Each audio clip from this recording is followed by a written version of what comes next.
بسم اللہ الرحمن الرحیم۔ احباب السلام علیکم، میں ہوں اسامہ جمشید ادم کدا کی طرف سے آپ کو خوش آمدید کہتے ہیں۔ آج ہماری ملاقات ہو رہی ہے جناب نوید راجہ صاحب سے۔ آپ استاد ہیں انٹرنیشنل اسلامک یونیورسٹی میں، فیکلٹی آف شریعہ لاء میں، اور شریعہ کے آپ ماہر ہیں، اور آپ نے کئی کتابوں کا ترجمہ کیا، کئی جامعات میں بھی پڑھا رہے ہیں، کئی ان کی اور خدمات بھی ہیں علمی اور تعلیمی۔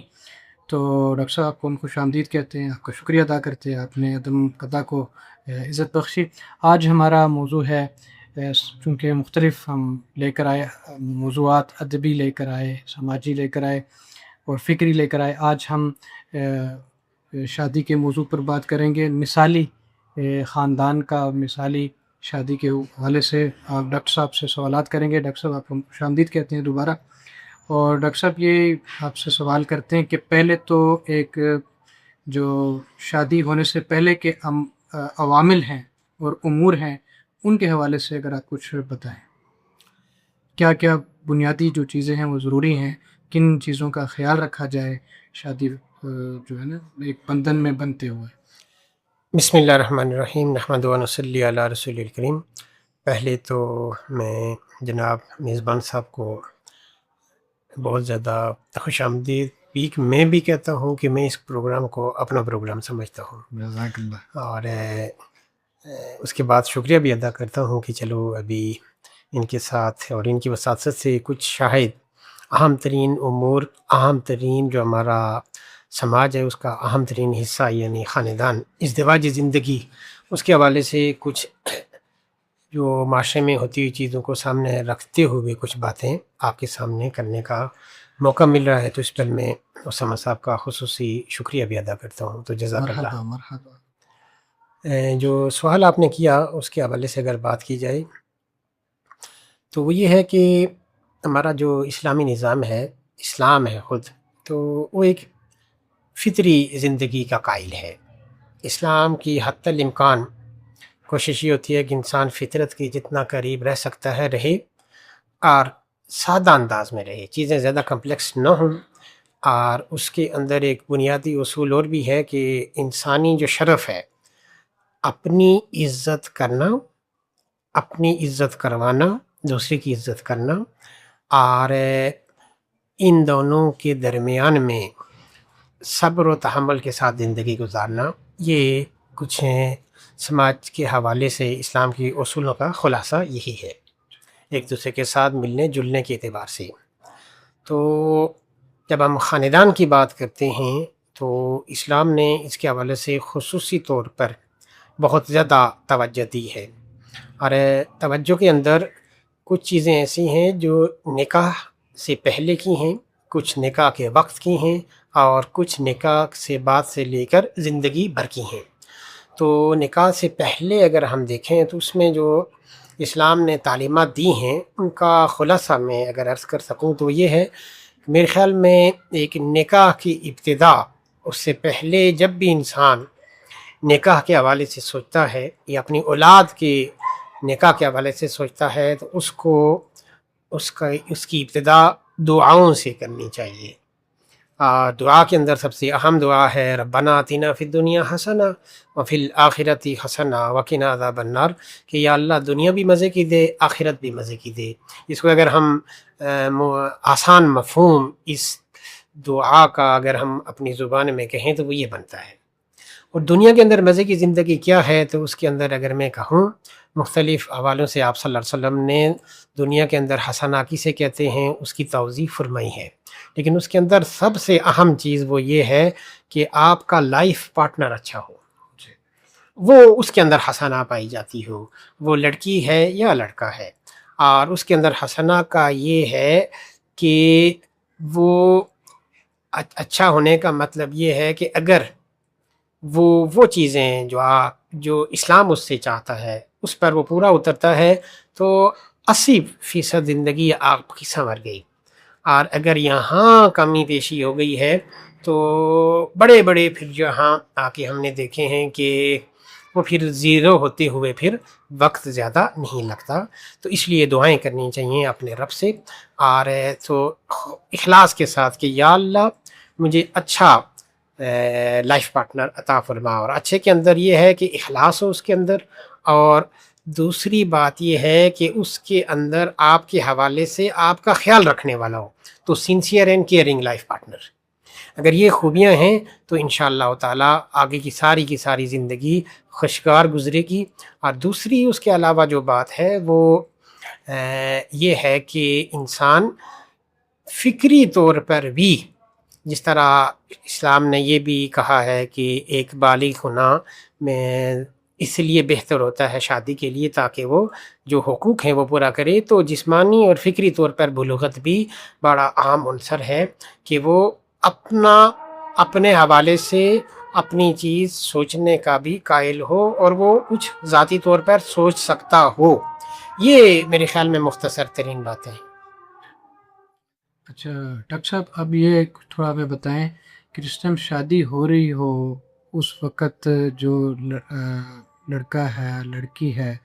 ان کی باقاعدہ رضا و رغبت پوچھی جائے، ان کی جو خصائص ہیں، ان کا مزاج ہے، اور پھر عمر ہے، پھر شکل ہے، باقی جو معاملات ہیں جیسے کہ کفو کا مسئلہ ہے کہ ایک برابری کی ہو، اس کی کیا اہمیت ہے؟ اس پہ اگر آپ بہت چند جملے آپ عطا کریں پھر ہم اگلے اس میں آتے ہیں. یہ بہت اہم نوعیت کا سوال ہے اور عملی نوعیت کا سوال ہے، اور اس کے حوالے سے بھی آپ صلی اللہ علیہ وسلم نے ہماری بڑی خوب رہنمائی فرمائی ہے. آپ صلی اللہ علیہ وسلم کی ارشاد کا مفہوم یہ ہے کہ ایک عورت ہے تو اس کی طرف جب پیغام میں نکاح بھیجا جاتا ہے، جسے آج کے دور میں ہم پروپوزل کہتے ہیں، تو اس کے حوالے سے آپ صلی اللہ علیہ وسلم نے فرمایا ہے کہ اس کے پیچھے 4 بنیادی وجوہات میں سے کوئی ایک لازمی ہوتی ہے.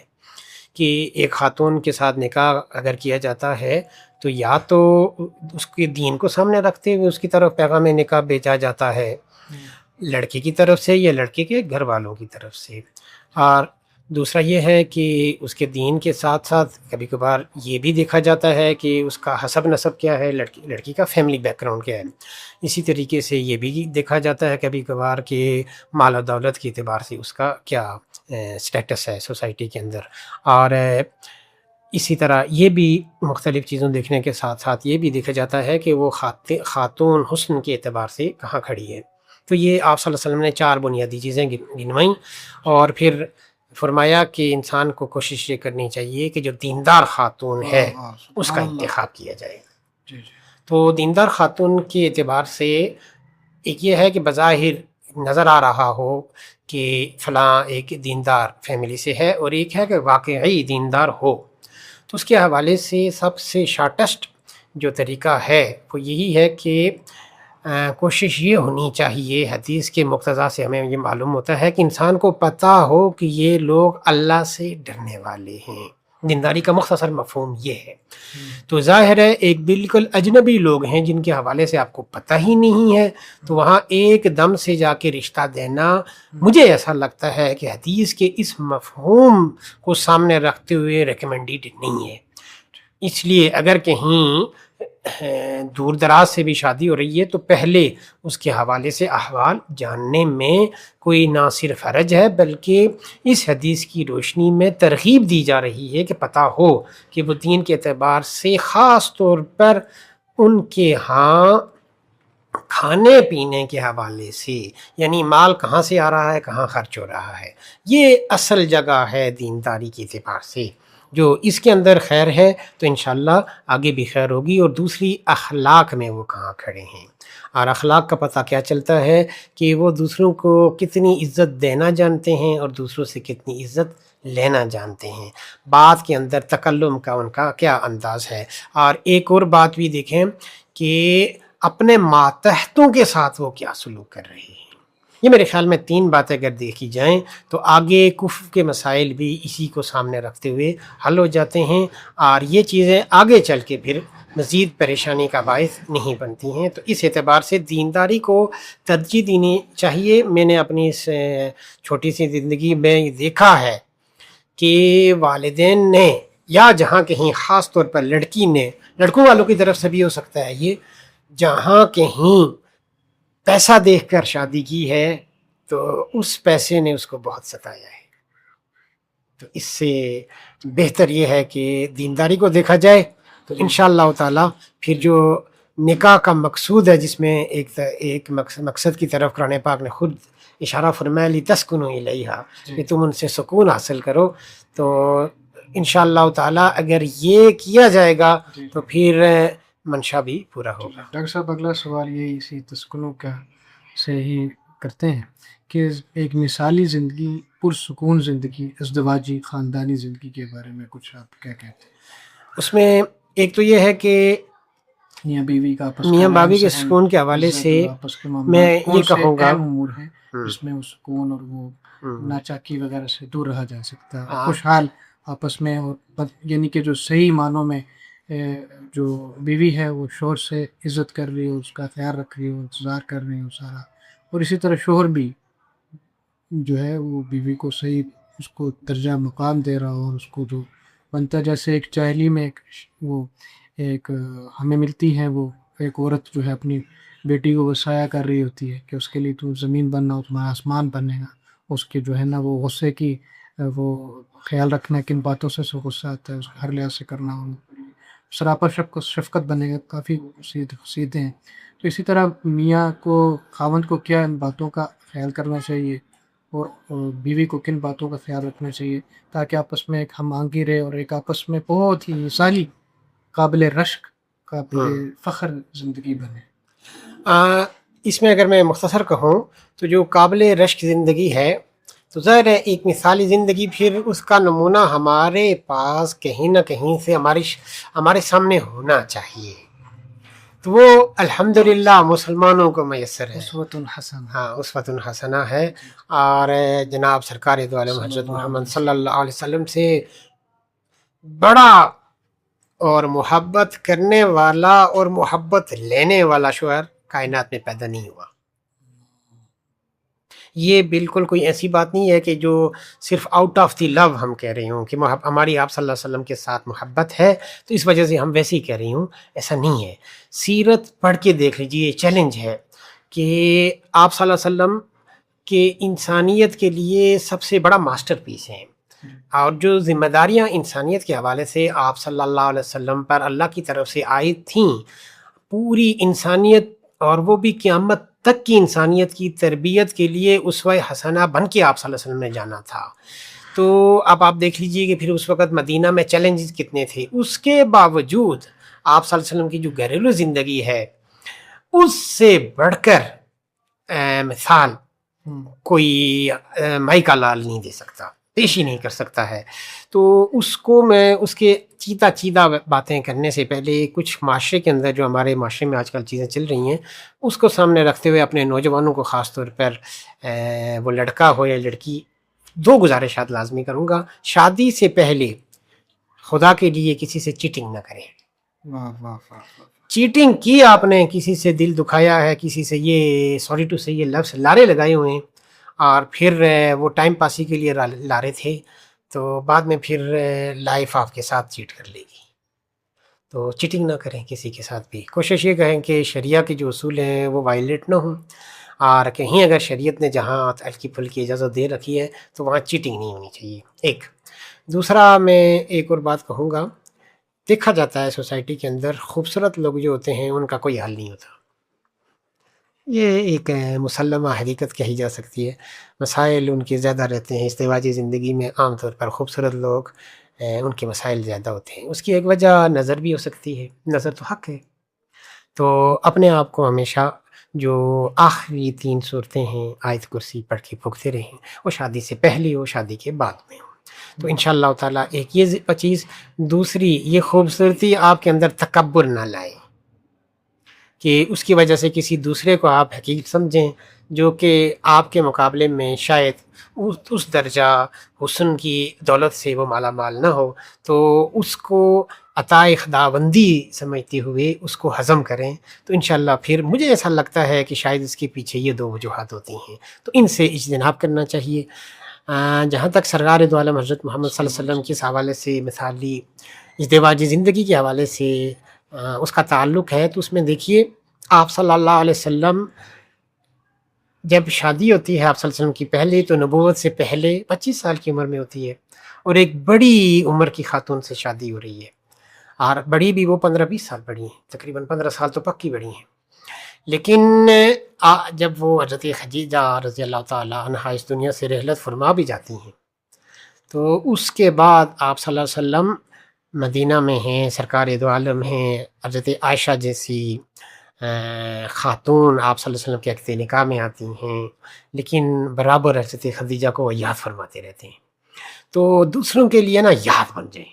زندہ بھی رہیں تو جتنا عرصہ رہے ہیں کہ جب وہ لمحہ آپ کے ساتھ نہ ہو تو وہ آپ کو سوچیں، یہ بنے انشاءاللہ تعالیٰ. کوشش یہ ہونی چاہیے ہر تعلق کے اندر، خاص طور پر ازدواجی تعلق کے اعتبار سے. تو آپ صلی اللہ علیہ وسلم حضرت خدیجہ کو بہت یاد فرماتے تھے، اور پھر حضرت عائشہ کے حوالے سے آپ صلی اللہ علیہ وسلم سے زیادہ دنیا کے اندر انسانوں میں انصاف کرنے والا کون سا ہو سکتا ہے، لیکن فرماتے تھے کہ مجھے حضرت عائشہ کے حوالے سے رضی اللہ تعالیٰ عنہ جتنی محبت ہے باقیوں کے حوالے سے اتنی نہیں ہے. تو یا اللہ اگر کہیں انصاف کا وہ معیار جو تیرے ہاں میرے لیے مقرر ہے وہ اس سے اونچ نیچ ہو جائے تو مجھے معاف فرمائیں. تو اتنی محبت کرتے تھے جسے آپ کہیں آج کے دور میں جس جان چھڑکتے تھے حضرت اپنی ازواج مطہرات کے حوالے سے. اتنی مثالیں بکھری پڑی ہیں ازدواجی زندگی میں آپ صلی اللہ علیہ وسلم کا جو معاملہ اپنی خواتین کے ساتھ تھا کہ ان پر اگر ہم ایک شوہر عمل کرے تو کوئی وجہ نہیں ہے کہ معاشرہ اور معاشرے کے اندر ایک گھر کے اندر ایک خوشگواری نہ آئے. میں آپ کو ایک ہلکی سی مثال دیتا ہوں کہ آپ صلی اللہ علیہ وسلم حضرت عائشہ کے ساتھ جب بیٹھتے تھے یا باقی ازواج مطہرات کے ساتھ پوری توجہ سے بات سنتے تھے. تو میرے خیال میں ایک شوہر کو بہت اچھی بات ہے، گڈ سپیکر باہر ہوتا ہے ہو، مثلا حضرت میں اور آپ یہاں اگر گڈ سپیکر ہیں ہوں کوئی مسئلہ نہیں ہے. اللہ نے اگر یہ صلاحیت کسی انسان کو دی ہے وہ جہاں کے لیے گڈ سپیکر ہو، لیکن گھر میں گڈ لسنر ہونا چاہیے. میرے خیال میں اگر یہ اصول گڈ لسنر کا گھر کے اندر شروع سے ہی اپنا لیا جائے، خاص طور پر مرد کے لیے شوہر کی حیثیت سے، تو وہ گھر جو ہے نا وہ جنت نما جنت کا ایک ٹکڑا بن کر ہمارے لیے رہے گا، ہمارے لیے، ہماری کیا کہتے ہیں خواتین اور بچوں کے لیے. گڈ لسنر یہاں زیادہ ضروری ہے گڈ سپیکر کے مقابلے میں. اور آپ صلی اللہ علیہ وسلم حضرت عائشہ جاہلیت کے بیشمار قصے سنایا کرتی تھیں، تو آپ صلی اللہ علیہ وسلم اس کو پوری توجہ کے ساتھ اس قصے کو سنتے تھے اور پھر اپنے ریمارکس بھی دیا کرتے تھے. تو 10 شوہروں کا قصہ ایک لمبا قصہ مسلم میں آیا ہے، بڑا پڑھنے سے اس کے حوالے سے تعلق رکھتا ہے. اس کے علاوہ آپ صلی اللہ علیہ وسلم کا خود ارشاد مبارک ہے اور آپ نے کر کے دکھایا بھی ہے کہ انسان، بہترین انسان وہ ہے جو اپنے گھر والوں کے ساتھ اچھا ہو، اور میں تم میں سے اپنے گھر والوں کے اعتبار سے سب سے اچھا ہوں. پھر آپ صلی اللہ علیہ وسلم یہ بھی فرماتے ہیں کہ جو انسان حقیقت کے اندر اچھا انسان وہ ہے، شریف النفس انسان وہ ہے جو خواتین کا احترام کرتا ہے. اور اس کے مقابلے میں فرمایا کہ جو لئیم ہے، بد خصلت، کیا کہیں اس کو، وہ انسان جو اللہ کو ناپسند ہے، جسے سمپل ہم یہ کہتے ہیں. تو لئیم انسان وہ ہے جو خواتین کو عزت نہیں دیتا. تو خواتین کو عزت دینا گھر اور گھر سے باہر، یہ وہ بنیادی چیدہ اصول ہیں کہ جن پر اگر ہم عمل کریں گے بطور مرد ہونے کے تو بہت زیادہ فائدہ ہے. خاتون کے اعتبار سے یہ ہے، جو چیزیں اوپر نیچے ہو جاتی ہیں تو اس میں یہ ہے کہ خاتون کے اندر صبر کا مادہ ہونا چاہیے. مرد کے اندر بھی ہوتا ہی ہوتا ہے، خاتون کے اندر ہوتا ہے، لیکن جگہ پہ صبر کرنا زیادہ اہم ہوتا ہے. اور دوسری جو اہم بات ہوتی ہے جس کا مردوں کو گیلا رہتا ہے، وہ اگر پیدا ہو جائے تو بہت اچھی ہے، نہیں ہے تو کوشش کی جائے اور اپنے رب سے دعا مانگنی چاہیے. وہ یہ ہے کہ جس طریقے سے خاتون اپنے والدین کو اپنا والدین سمجھتی ہے، تو جو مرد ہوتا ہے بیچارہ اس حوالے سے، تو اس کے والدین کو بھی کوشش کرے کہ دل سے ان کو والدین سمجھے. اگر یہ چیز ہو جائے گی تو انشاءاللہ تعالی چیزیں بڑے اچھے انداز میں آگے چلیں گی. اور اس کے ساتھ ساتھ ایک اور اہم چیز میں اگر مختصر کہہ سکوں تو وہ یہی ہے کہ خاتون کو ادھر ادھر سے ایک نئے ماحول میں آتی ہے تو ابتدائی 2-3 سال اس کے لیے بڑے چیلنجنگ ہوتے ہیں، جو میں نے دیکھا ہے اوورال اس چیز کو ڈیل کرتے ہوئے. فیملی لائف کے حوالے سے کچھ نہ کچھ 10-15 سال ہو گئے ہیں کہ پورے پاکستان سے شاید مسائل آتے رہتے ہیں، تو ان کو دلچسپی کے ساتھ سننا اور اس کا کوئی سولوشن نکالنا، یہ میری زندگی کی آپ یوں کہیں کہ 2-3 پرائرٹیز میں سے ایک ہے۔ تو اس کو میں نے دیکھا ہے کہ خاتون کے لیے ضروری ہے کہ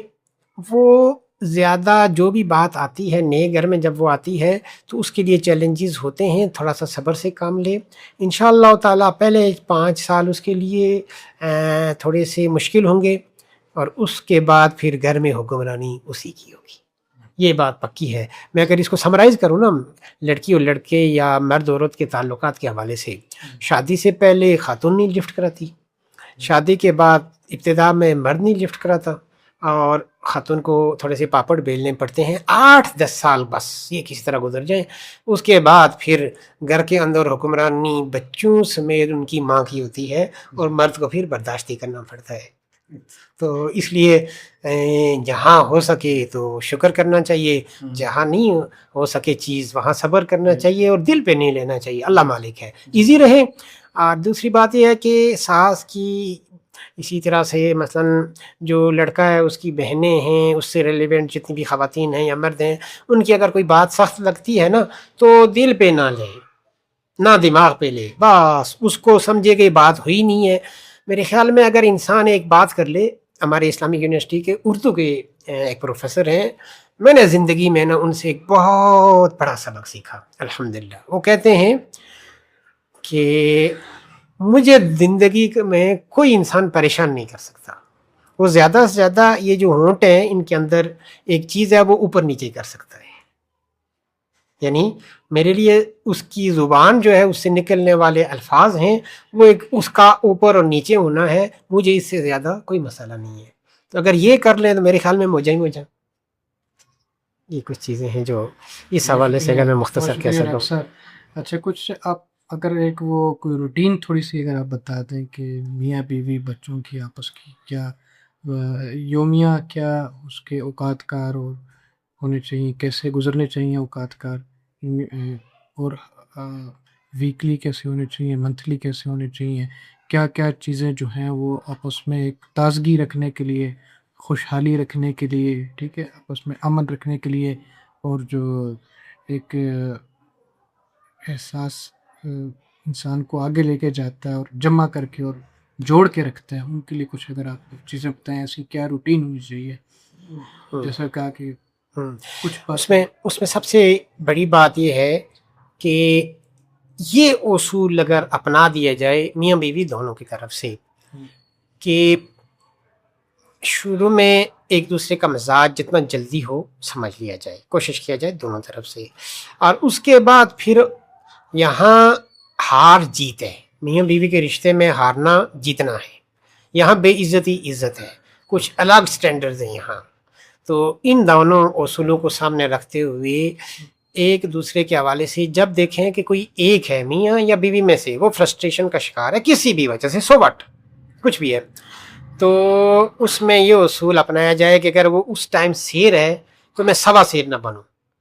یہ 3 چیزیں سامنے رکھتے ہوئے روزانہ کی جو روٹین ہے اس میں تو ابتدا جو ہے تو وہ پھر اللہ تعالیٰ کی یاد سے ہی ہونی چاہیے۔ نماز پڑھے انسان، تھوڑا نہیں زیادہ نہیں، ہلکا سا ذکر کیا، میاں بیوی دونوں اٹھائیں ایک دوسرے کو، اور نماز پڑھنے کے بعد بچوں کی اگر بچے ہیں تو ان کی تیاری کرنے کے بعد پھر جب وہ گھر سے نکلتے ہیں اور پھر واپس آتے ہیں اور پھر بیڈ تک جانے کے لیے جو چیزیں ہیں اس میں بس یہ بنیادی چیز یہ ہے کہ کوشش یہ کی جائے کہ جو ذمہ داریاں لگ گئی ہیں، اگر خاتون گھر پہ ہے تو وہ اپنے جو ذمہ داری ہے وہ پوری کر لے، اور شوہر جو ہے وہ اپنی ذمہ داری پوری کر لے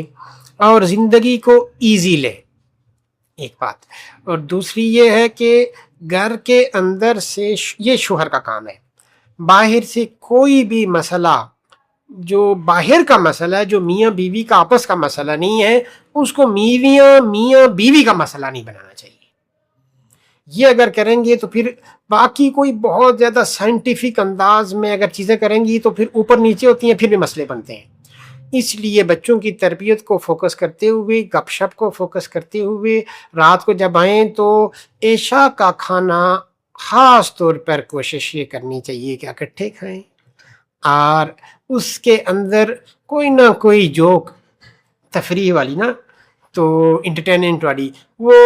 روک کے رکھنی چاہیے شوہر کو بھی اور بیوی کو بھی. تو مسائل کو حل کرنے کے لیے ہے کہ لائف کو بالکل ایزی لیں. اگر کہیں چیزیں اچھائی کی آئی ہیں، کوئی پیسہ ہے تو اس کو خرچ کرنا بھی آنا چاہیے، اور اگر نہیں ہے تو پھر اس وقت صبر کر کے نہ صرف اس کو ایک اپنے طور پر یہ سمجھتا رہے انسان کہ یہ جو پیسہ نہیں ہے تو یہ میری محرومی ہے، میری قسمت ہی ایسے ہے. نہیں، صبر اس طور پر کرتے ہوئے کہ یہ بھی اللہ تعالیٰ کے رسول کا مہمان ہے. فاقہ کیا ہے؟ آپ صلی اللہ علیہ وسلم کا مہمان ہے. تو اس لیے اگر یہ دونوں چیزیں روزانہ کی بنیاد پر آتی ہیں، ہفتے کی بنیاد پر میرے خیال میں یہ ہے کہ کوئی ایک پروگرام انٹرٹینمنٹ کے حوالے سے، آؤٹنگ کے حوالے سے اگر ہوتا ہے تو بہتر، نہیں ہے تو گھر کو ہی انٹرٹینمنٹ بنا دیں. کوئی بھی صورت اس کی اپنے طور پر میاں بیوی جو چیز سمجھ سکتے ہیں کہ یہ شوہر کی دلچسپی کی چیز ہے، یہ بیوی کی دلچسپی کی چیز ہے، اور یہ بچوں کی دلچسپی کی چیز ہے. اور خواتین کی دلچسپی کی چیزیں بڑی سستی ہیں، تو کوئی بڑی چیزیں نہیں ہیں. مثلا خاتون کی تعریف کر دینا، کوئی خاتون ایسی نہیں ہے کہ جس کے اندر اللہ تعالیٰ نے نا رج کے خوبیاں نہ رکھی ہوں. تو آپ صلی اللہ علیہ وسلم نے فرمایا ہے کہ اس کی اگر کہیں آپ کو نظر آئے کہ اس کے اندر کوئی ٹیڑھا پن ہے، وہ ٹیڑھا پن نہیں ہے، وہ اس کی خوبی ہے، آپ کو نظر نہیں آ رہی ہے. اور ایک اگر خوبی خامی نظر آتی ہے تو 3 خوبیاں اور ہو سکتی ہیں. تو اس لیے خاتون کی تعریف کر دینا، اس سے کوئی الفاظ نہیں، کیا آپ کی قیمت کم نہیں ہوتی، الفاظ کی ادائیگی میں کوئی قیمت دینی نہیں پڑتی. میرے خیال میں یہ چھوٹی چھوٹی چیزیں ہیں جس کی وجہ سے ہم گھر کے ماحول کو بہت خوبصورت بنا سکتے ہیں، لیکن مائٹی افیکٹو ہے بہت زیادہ. اس کی وجہ سے گھر کا ماحول مثبت ہو سکتا ہے، اور یہی وہ چیز ہے جس کی وجہ سے ایک آدمی اپنے گھر میں اللہ اور اس کے رسول کے کاغذاتوں میں اگر ہم کہیں نا تو وہ اچھا ہوتا ہے. ورنہ باہر تو آدمی اچھا بننے کی بہت کوشش کرتا ہے. مجھے ایسا لگتا ہے کہ ہمارے مرد جو ہیں وہ گھر کے اندر اچھا بننا یہ فوکس نہیں کرتے، باہر اچھا بننا کوشش کرتے ہیں. اور اس کے ساتھ ساتھ ایک اور بات ہے کہ خاتون کے حوالے سے وہ بھی ہماری معاشرے کی ایک بٹر ریئلٹی ہے. اور وہ کیا ہے کہ آپ صلی اللہ علیہ وسلم ایک دفعہ تشریف آئے، گھر کے اندر تشریف لائے تو حضرت عائشہ بڑی بن سنور کے بیٹھی ہوئی تھیں. تو آپ صلی اللہ علیہ وسلم نے کہا کہ عائشہ خیر تو ہے، آج بڑی تیار ہو کے بیٹھی ہوں. مطلب بات کا حاصل یہ ہے جس کی ہم اگر بالکل اپلائیڈ میننگ لیں تو حضرت عائشہ بھی تو حضرت عائشہ تھی نا رضی اللہ تعالیٰ عنہ. فرمایا کہ اتزین لکا، یا رسول اللہ میں آپ کے لیے بن سنور کے بیٹھی ہوں. تو ہماری خواتینات جو ہیں وہ باہر کے لیے جب کوئی شو ہو رہا ہوتا ہے وہاں تو بن سنور کے جاتی ہیں، لیکن گھر کے اندر کبھی کبھار ایسا، بلکہ اکثر و بیشتر ایسا نہیں ہوتا. تو یہ بھی کر لینا چاہیے، اور اگر وہ بیچاری بن سنور کے بیٹھی ہو تو اس کی پھر تعریف بھی کرنی چاہیے. بہت شکریہ ڈاکٹر صاحب، آپ نے بہت تفصیل سے بہت اچھا بتایا. تو ناظرین انشاءاللہ نئے موضوع کے ساتھ دوبارہ حاضر ہوں گے. آپ کا بہت شکریہ، آپ نے سنا 3-4 باتیں جو ہیں وہ دہراتے تھے ڈاکٹر صاحب، اس میں کوئی بات رہ جائے وہ بتا دینا. ڈاکٹر صاحب نے کہا کہ آپس کا جو ہے ایک دوسرے کو سمجھیں، ایک دوسرے کا خیال رکھیں، ایک دوسرے کے مزاج کو خیال رکھیں. اور ایک کہا ڈاکٹر صاحب نے کہ آپس میں رات کے کھانے کا آپ نے کہا کہ فیملی ساری رات کا کھانا اکٹھے کھائے. اور دوسرا آپس میں خوش ایک دوسرے کی تعریف کرنا، یہ دونوں کے لیے ہے، بیوی بھی کرے اور وہ شوہر بھی کرے. اور اپنے جو ہے آؤٹنگ کے حوالے سے بتایا، تفریح کا اگر وہ گنجائش نہیں ہے اس کی تفریح کا کوئی ساز و سامان کرنے کی، اس کا انتظام کرنے کی، تو گھر میں کوئی ایسی ایکٹیویٹی کر لی جائے جس سے ایک فرحت اور ایک تازگی کا احساس رہے. یعنی کہ وہ بوریت نہ ہو، وہ اکتاہٹ نہ ہو اپنے آپ میں. مختلف ایسی کوئی مشاغل دیکھ لی جائیں تعمیری، جس سے کہتے ہیں کہ وہ اندر کی وہ تازگی کا عمل جاری رہے. تو ناظرین نئے موضوع کے ساتھ پھر حاضر ہوں گے، تب تک کے لیے اجازت دیجیے. شکریہ. شکریہ.